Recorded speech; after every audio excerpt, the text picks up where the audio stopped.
Le trí sreathanna an nuas páirt, tá éire is alaba siúlta a gom héin is ag Julie.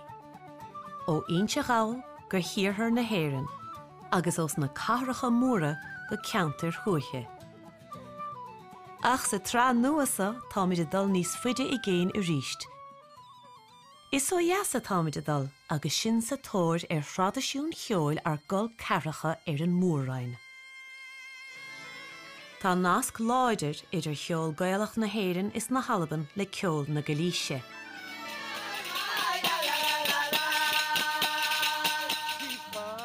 Agus le ceoil Asturias na Spáine.